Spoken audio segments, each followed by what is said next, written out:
Hey, welcome. I'm Cath Nolan, once high-performing perfectionist good girl turned goddess of balance, kicking even bigger goals. This is the podcast where we make balance doable for busy, overstretched working women, embracing your voice, honoring your feminine power, and protecting your energy. This allows you to truly step into greatness for the sake of all you hold dear. This is balance, and I am so glad you are here claiming balance for yourself. There's been so much chatter lately about the safety for kids in the online space. Now, I could grab a bunch of girlfriends and we could chat about, our experience with the kids online and, what's working and what's not working. Or I could just grab hold of an absolute powerhouse expert in this space and ask her what's really working, what's really shifting the needle. And that's what I've done. So Rosie Thomas is phenomenal. Rosie Thomas, OAM, is a powerhouse in the space of bullying and kids. She's an anti-bullying campaigner. She's shifting the needle. So Rosie has served on boards with Facebook and Twitter and TikTok. She is she's a global expert on how to prevent bullying in kids. How do we prevent this from happening? How to create more empathetic kids? How do we help kids to navigate this landscape that is emerging every day? It changes. There's never been a more important time to have this conversation. Rosie and I had this conversation locked in months ago, and there was just it's funny, I was chatting with someone the other day about there's either when things are going to go wrong, when you're working with clients, if you have a role that you're working with clients, I'm sure it'll be exactly the same for you, where if you've got one thing that goes wrong with a particular client, like there's one tech issue, there'll be 10 tech issues with that particular client. And there'll be other clients who have no tech issues with ever. But if there's going to be one tech issue go wrong with the client, that will be the one that snowballs. And it was like that for Rosie and I.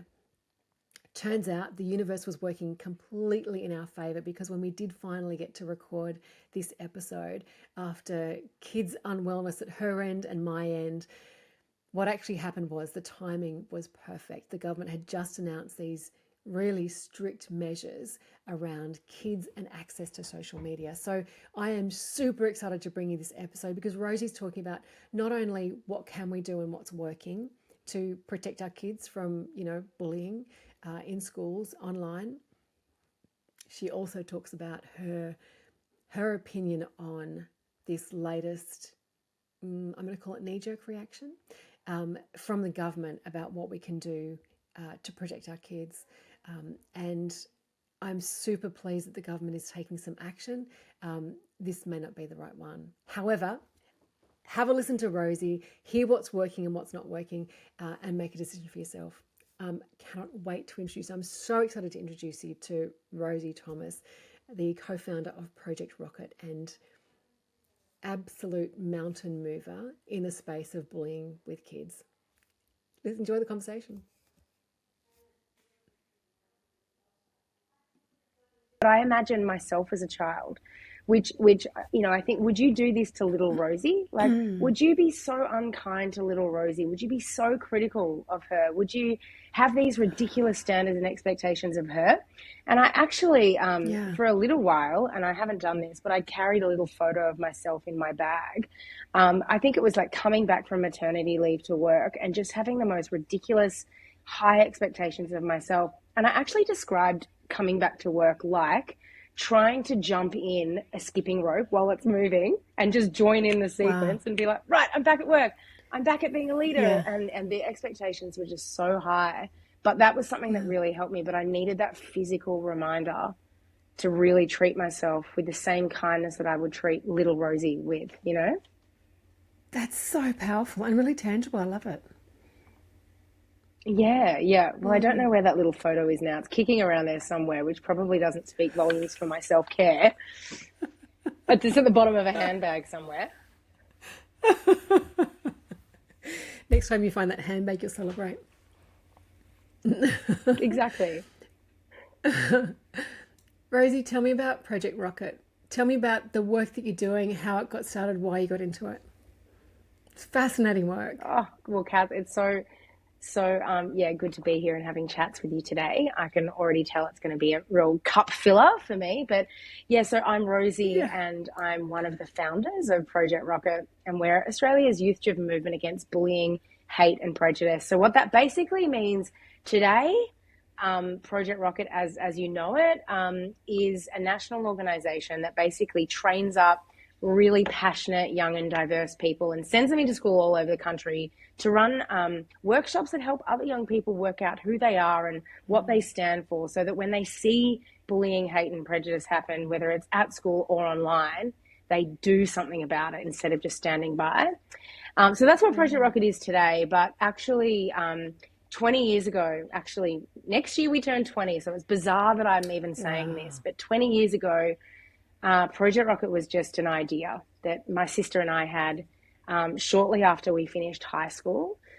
We had no grand ambitions to dedicate our lives to tackling bullying or, you know, reaching 650,000 students we've actually trained. Instead, as two young people ourselves, having just finished high school, we were really at that like critical point in your life where you're leaving school, you're ready to take on the world, you're looking at the peers around you, and it is such a leveling experience to see where everyone ends up at the end of school.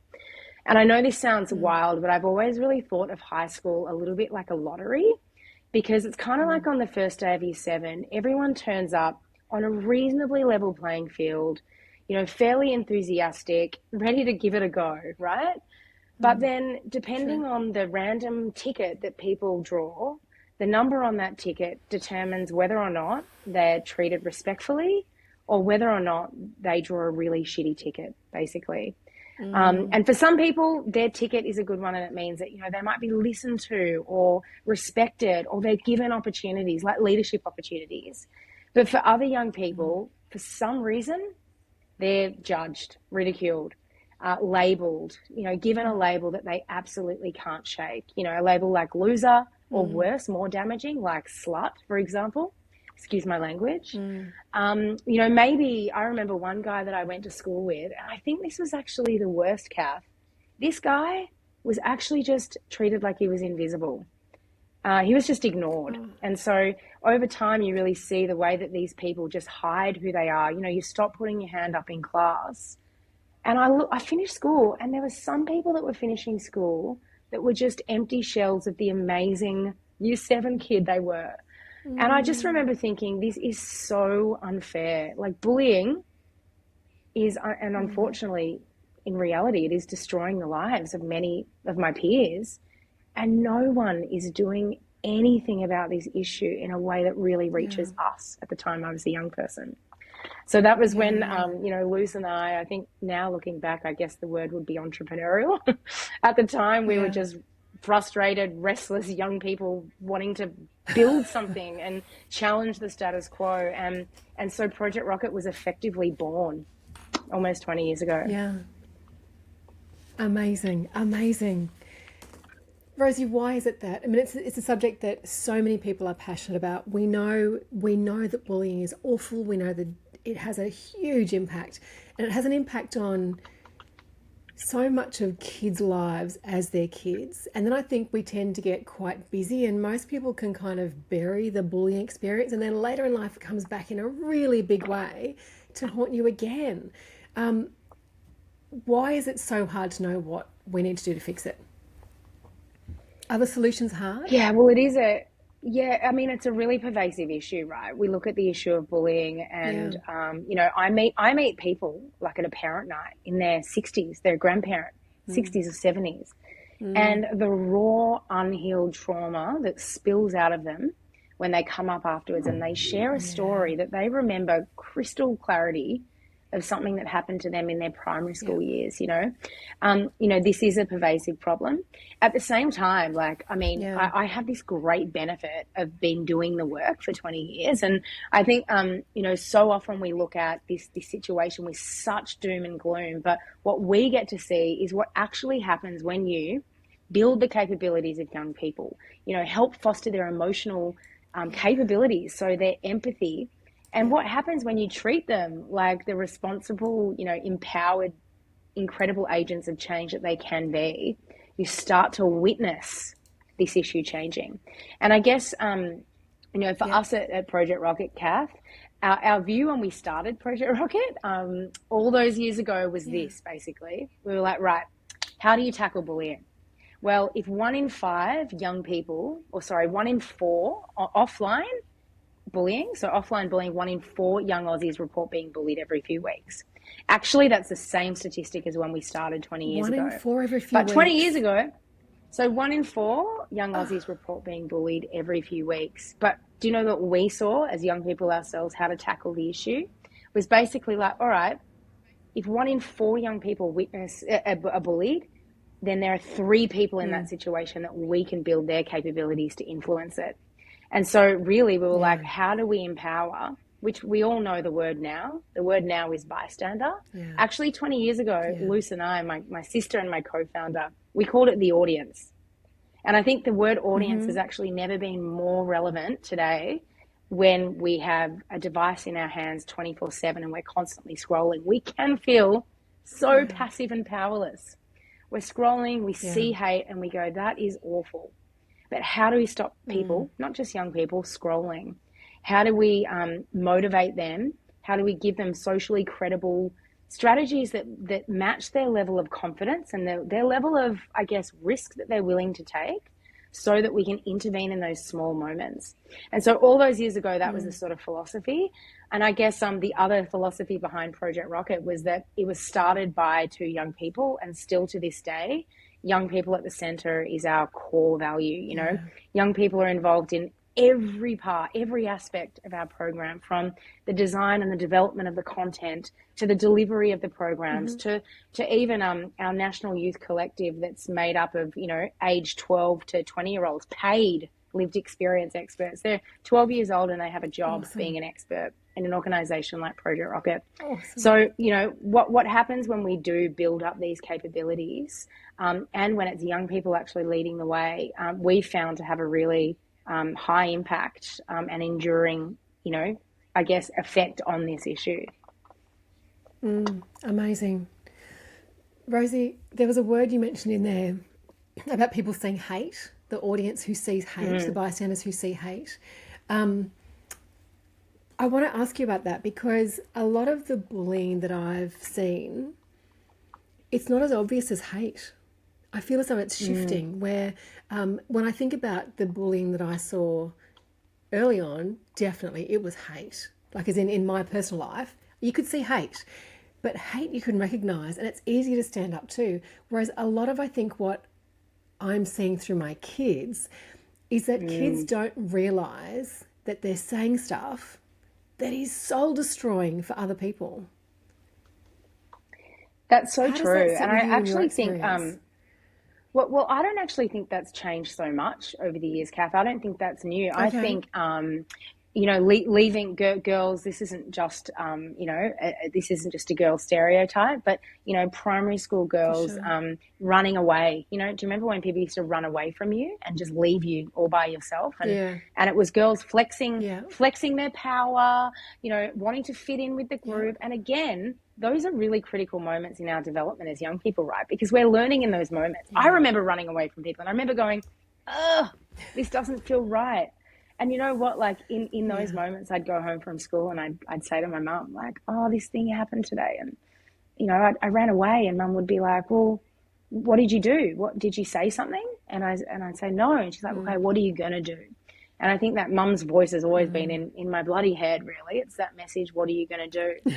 But I think so often it's how we feel in those moments that I think it's teaching young people to tune in to those emotions. And it's really the decisions we make. Like, are we, regardless of whether or not a situation actually classifies as bullying, And the reason why I use the word hate often is because hate is kind of an umbrella term that encapsulates a lot of like harmful behavior. And I think a lot of the time for young people, the issue of like the word bullying or cyberbullying can be so stigmatized and full of shame that it's often hard to identify with. But the word hate is really just a sort of, umbrella term that helps us, have conversations really to talk about the real behaviors. But, we see this stuff online too. Bullying breeds in apathetic environments. And unfortunately, the online spaces can be incredibly apathetic. And part of our work at Project Rocket is to try and engineer these online spaces to be not just kinder. That sounds soft. Kind is the outcome. But what's the journey to create kind spaces online? It's actually building the empathy in young people. So we need to foster emotional connections. And how do we do that? We need to help young people see the stories behind each other so that we're not all these, just labels or just stereotypes. So I think like growing empathy and critical thinking too, to be able to challenge what we hear or see. Those capabilities are so important when it comes to just building more inclusive, accepting, safer sort of environments. For sure. I feel as though as we're talking, I'm like mentally ticking off, okay, I need to connect you with this school and this school and this school. And I know my friend over there had an issue. We need to connect you with that school. It's such a big piece of work. I mean, I think that we know we need kindness. I'm glad you said that that's the outcome. But that piece of work in the middle, building empathy, I do that with adults. And it can be a really big piece of work. How big are the programs? Like, what does it take to build those capabilities with kids? What are you seeing that makes a difference? Well, first of all, I think it all starts with rapport, which doesn't work with everybody. It's like sometimes when we talk about young people, we talk about them like they're this like, David Attenborough, unknown species, but actually young people are people, right? But don't you think we'd be like, or the other trap that I think people fall into, or governments or schools or whatever can fall into, is like homogenizing young people. It's like we have this like youth spokesperson that represents all young people. But the thing is, when we talk about young people and we don't include them in the conversation, and especially when it comes to workshops about bullying, like centering them, asking questions about their lived experience, having young people up the front of the room that are relatable and they get it, sharing their lived experiences, we start to actually really raise the intersectionality of young people, right? So it's not just a young person's age that defines them. It's not their gen, if you like. We do a lot of that, right? We call Gen Z, millennials, we all get boxed in, but actually we start to see that it's, a young person is a complex being, they're layered, they have belief systems, ethnicities, lived experiences, they have personalities, all of these different factors that really actually influence how we build them up as change makers and build up their confidence and how we actually reach them. And so I think for us in schools, like what worked back then, and it still works today, even though it was very hard to convince people early on that young people should be leading the way in this way. But sending these relatable young people into schools that reflect the diversity of the other students already is powerful. And especially when we go into, communities where some young people, maybe they're, not quite known yet as the LGBTIQA plus kid at school, but they're certainly that kid. They feel like they're the only kid, and they might witness or hear a lot of discrimination and hate directed towards those groups. But to have presenters come in that proudly are those people and to see them respected by the whole school and the year level does bloody wonders for that person. It also does wonders for all the other people that are observing acceptance, role modeling acceptance. So I don't know if I've really answered your question there. I've gone on a bit of a tangent, but I think like that the one thing that I'd really say is that, we don't go in and tell a message. Like for starters, when I was 16 years old, you basically couldn't tell me anything because I thought I knew everything. So we go in and we work with young people to come up with credible strategies. We unpack this umbrella term of bullying. If we go into a school and we say, hey guys, we're here to talk about bullying, you know what the reaction will be, right? Eyes roll to the back of the heads, like literally you just see the whites of your eyes. audible size, because it's so stigmatized. They're expecting a like preachy, teachy, judgy lecture that's all about like, you're a bully, you're a victim, don't bully, it hurts people. So rather than go in and take that approach, we turn all of that on its head and just have real talk about what's really going on at school. Amazing. You've just been through a recruitment program for next year, I think. How's it going? Yes, Where do you find people? How's it going? Our Slack channel is actually absolutely pumping up today because we've got our first round of group interviews happening at HQ. Awesome. Yeah, look, I cannot tell you how genuinely privileged I feel as a human being to have gotten to work with the incredible young people that we work with. I think that's probably the best part of my job. When I started out Project Rocket, it was all about the students. It was all about student impact. And now for me, it's all about our young teams, essentially. We've recruited more than 100 young people into paid employment in the social impact sector. And so much of what we do, how do we find these people? Oh, through every stream imaginable. Are they a performer? Are they a rapper? Are they a musician? So lots of creative sort of outlets. Are they just someone that has been Googling and looking for something? Like maybe like Luce and I, when we started out, there was nowhere we could find that would actually, no one got what we did either. It was very, very isolating. Whereas today, young people creating change in the world and for-purpose careers are actually a thing, which is so cool. We train them up, not just as presenters, so not just with public speaking and facilitation skills, but we train them up to be, experts in social media beyond their own lived experiences, for example. They learn all about neurodiversity, how to take a trauma-informed approach when it comes to working with young people. It's a phenomenal job, and I can say that having had all of the jobs at Project Rocket, building this over the years, the best job is being a school presenter. That's awesome. That's awesome. Rosie, I want to ask you about the bullying itself. So I think gut instinct, we've all kind of know this. There's this general underlying sense that things are so much worse in the online space. There's been, what do you see as being the, I mean, how does the digital world amplify these challenges with bullying? Yeah, so first of all, I'll throw a few stats at you, Cath, to sort of set the scene.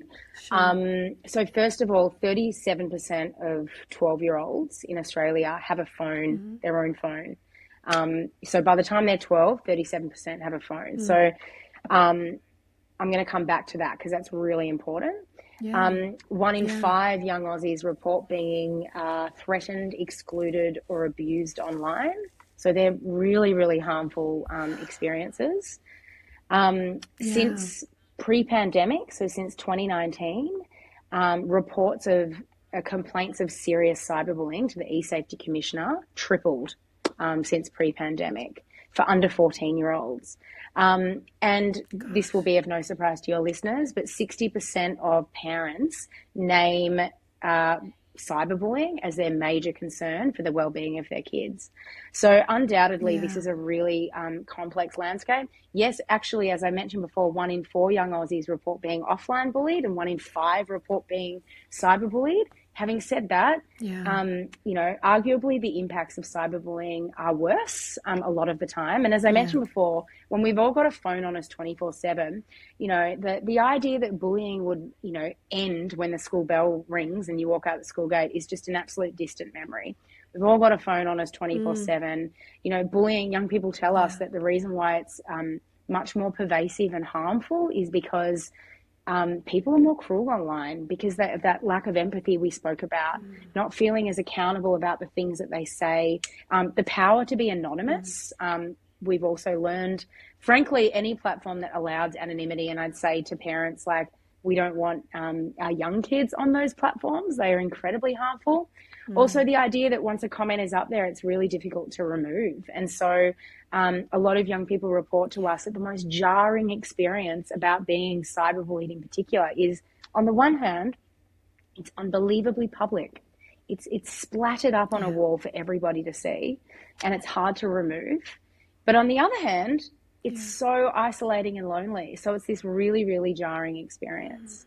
And so, I think when it comes to, tackling these issues, the way we see it is we actually absolutely have different methods in terms of technological strategies for tackling bullying when it's happening online. So yes, we need to be teaching our young people how to block it like it's hot, block, mute, report, use all of the tools.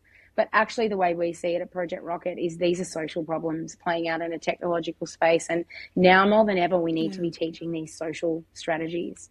So Cath, strategies like, for example, I mentioned before, when we're scrolling and we see something really hateful, rather than feel awful that we've seen it, and then keep scrolling and continue to feel awful, because witnessing hate is bad for our health too. We know that.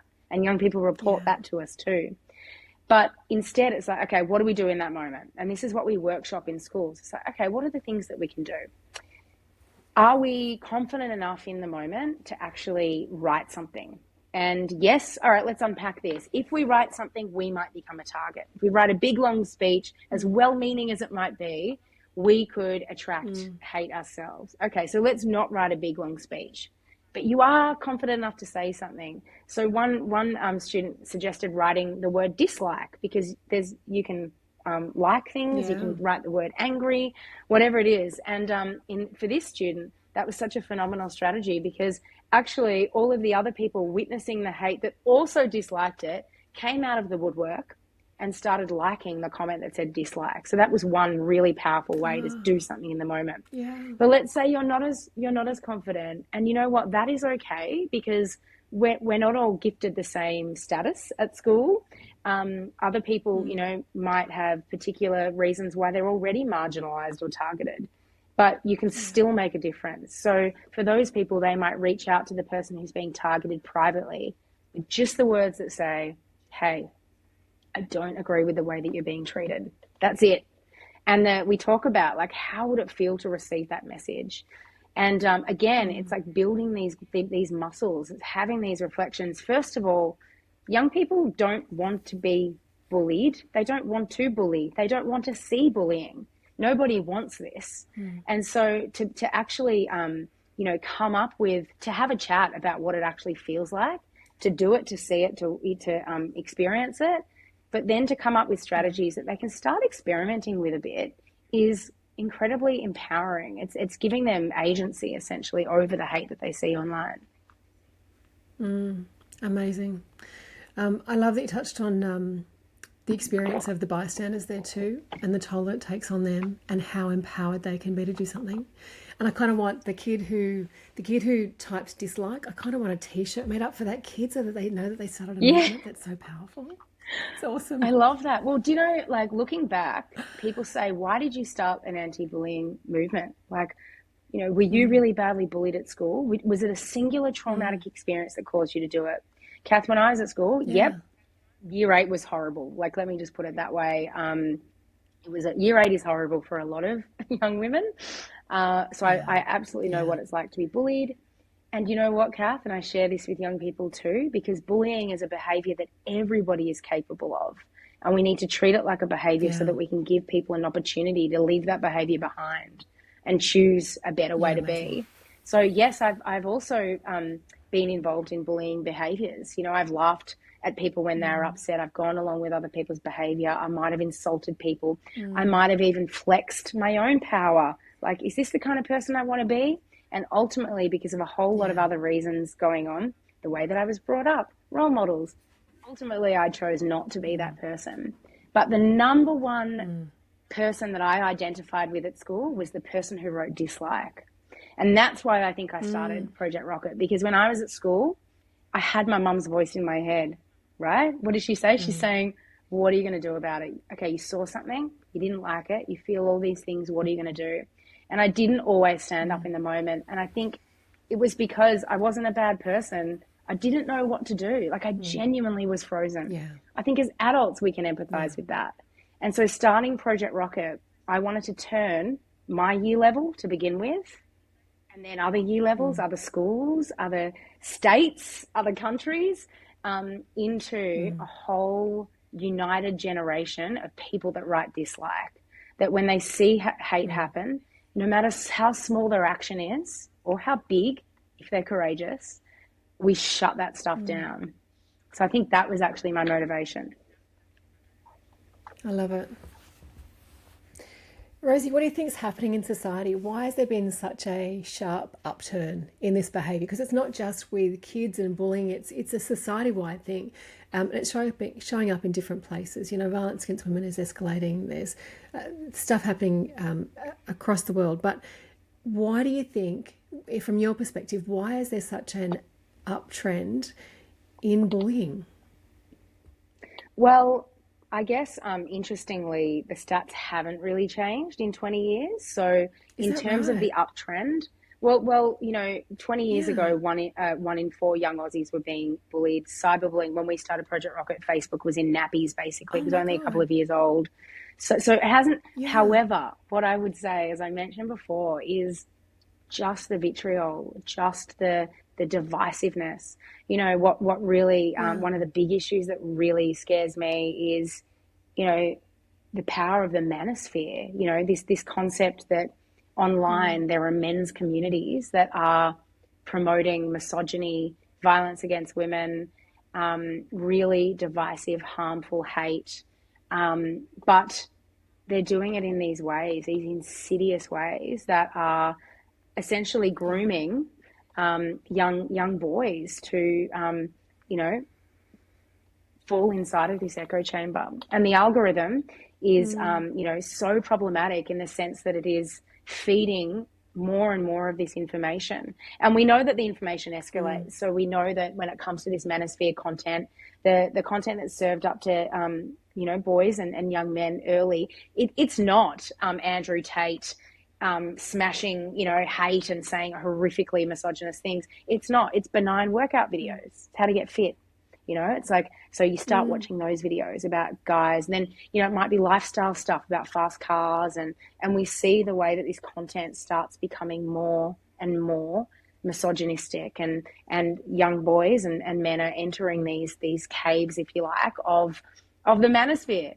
And so, you know, without a doubt, social media and technology, I think, is playing a really huge role in globalizing these issues, and also serving up much, like, exposing, I guess, the harms that are much, much more severe in many ways. Having said that, and I want to be really clear here, that wrapped up, coexisting with all of those harms and all of those risks are an enormous amount of benefits and opportunities. And I say that with the huge debate going on at the moment, the government legislating a ban for under 16-year-olds to access social media, because youth mental health is in crisis in this country. Suicide is the leading cause of death among young people. And there's no doubt that over the last 20 years, youth mental health has taken a sharp decline. There's no doubt. And there's no doubt that over the last 20 years, social media has risen. But I will also say that there is actually no conclusive evidence to say that social media is the culprit for youth mental distress. In fact, let's just talk about, because you mentioned a couple of things there, Cath, that I think are really important for us to look at, so that we don't fall into this simplistic debate of social media is good or bad for young people, good or bad, is that over the last 20 years, we've also seen young people are inheriting a planet in crisis, climate crisis, climate emergency. And I'd say this regularly ranks as in the top three issues in youth surveys, and the young people that we work with, thousands each week. The distress they feel about us all going to hell in a handbag and no one doing anything about it. So literally the planet burning and no one doing anything causes so much anxiety that planet anxiety is now a term. You know, we've got global conflicts that are playing out in real time. The trauma that is unfolding, wars, conflicts, you know, and how those conflicts and wars are actually related to people's religions. These are people that go to school each day, that have family, you know, in the Ukraine, or family in Palestine. We've seen family violence, the ongoing colonial violence that happens in this country. Basically, young people are inheriting a very sick, I guess, world and planet that we really need to turn around. I think the challenge is, as much as social media exposes young people to harm, and I mentioned before the manosphere, yes, that is happening. There are really harmful effects of pornography, image-based abuse, the use of deep fakes online. There are apps called like Nudify, which, sell themselves as remove someone's clothes in seconds, where you upload a photo and it will remove the clothes off the photo. This is technology that is incredibly harmful and it's really scary, which is why we're now falling into this trap, I guess, of talking about banning social media for under 16-year-olds, because as a society, we want to protect them, right? But isn't this the balance? And I think this is the balance of parenting. We desperately want to protect our young people, but we need to understand that by cutting them off, we're also cutting them off from all the benefits. And I don't just mean benefits like getting to learn online or getting to connect. I mean benefits like 73% of young people get their mental health support from social media. 25% of young people, this was reported by Origin, who did a study with thousands of young people. And just a trigger warning here for your listeners here, I'm going to mention suicide. 25% of those young people sought life-saving support around self-harm and suicide online because they could not access professional services offline. So we're concerned that by cutting young people off entirely in our hopes to protect them and wrap them in cotton wool, we're actually going to be having more unintended harmful effects on large cohorts of young people. The reality is we can't put the genie back in the bottle. Instead, we need to, of course, hold social media platforms accountable, regulate, blah, blah, blah. But Project Rocket's role in this is to build the digital literacy of young people. It's to work with schools, work with young people around how we can maximize. Did I just lose you? No. Oh, sorry, it said trying to connect. We need to work with young people to maximize. Work with young people to maximize the benefits and also teach them how to navigate those harms. Yeah, amazing. So what can we do? So someone who's listening to this today is likely to be a woman, may or may not have kids, but certainly is likely to have kids around her because we do. What can she do?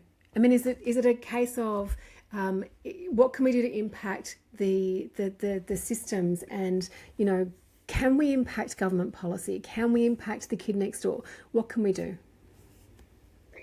So first of all, I think it does start with us. As you mentioned before, Cath, whether or not we have our own kids, people are looking at us. People are looking to us. We are the creators. Like, we create the culture around us, whether it's offline, but especially online.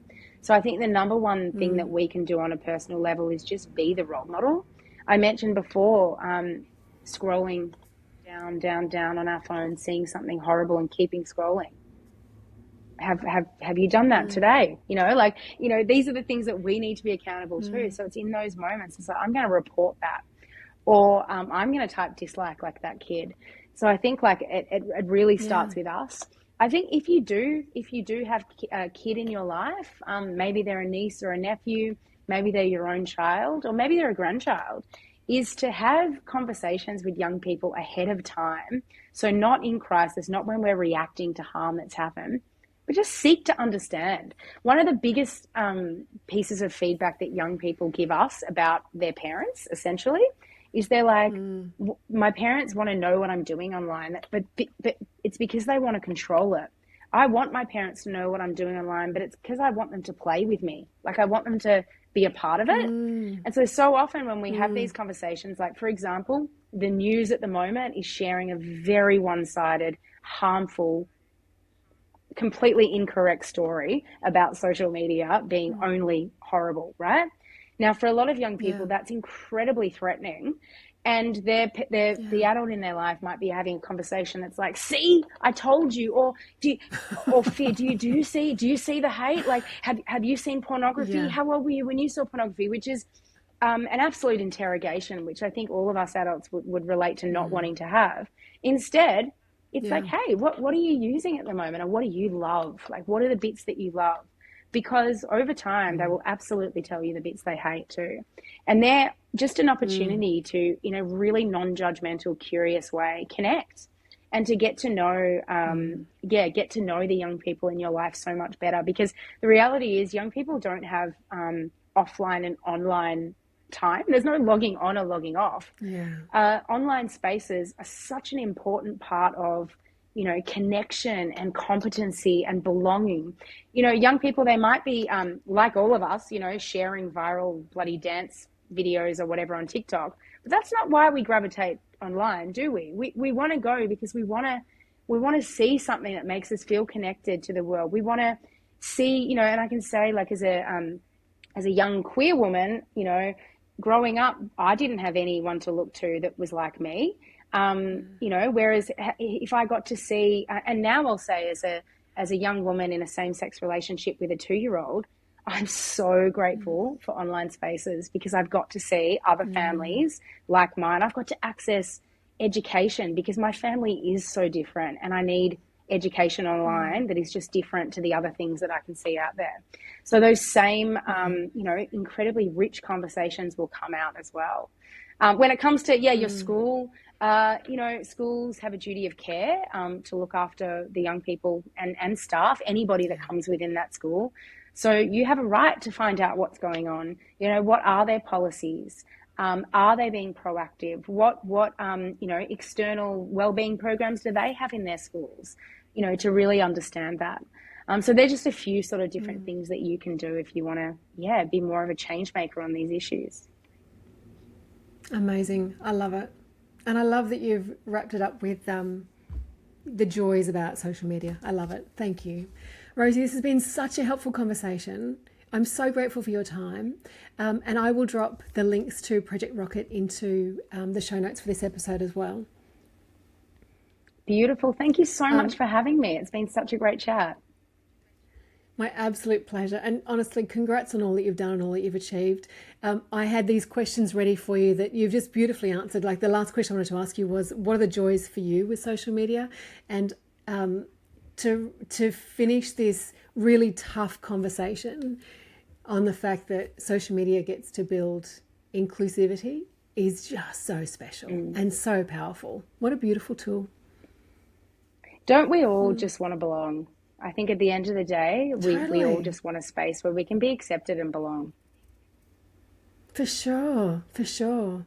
And isn't it funny, that same thing that bullying, the red flag of bullying is that you feel judged. And yet we're there on the platforms because we want to be less judged. We want to feel as though we fit in. I love that these spaces are, particularly through the work that you're doing and the education that you're bringing, I love that you're building capability to help people to make that switch. It's just gorgeous. Congrats, hun. Thank you, Cath. So appreciate it. You know, I believe that women do help other women. I hope that this episode has empowered you to question your willingness to go last. I hope that you will embrace balance, and I'm also hoping that you will help me to help other women to do the same. So how can you help? Show your support for the work. Subscribe and review the podcast here where you're listening. Follow the Goddess of Balance on Instagram to catch some cheeky behind the scenes and extras. Connect with me on LinkedIn and share the posts with your network. That would be sensational. If you have enjoyed this program, this episode, you will no doubt love my group coaching program. You've got to find all the links to these in their little written blurb for this episode. Thank you, my friend, for normalizing balance with me. We are raising performance and reputations, wellness and equality. Together, we're creating positive change for working women, starting with you. Sincerely, I thank you for being part of the movement.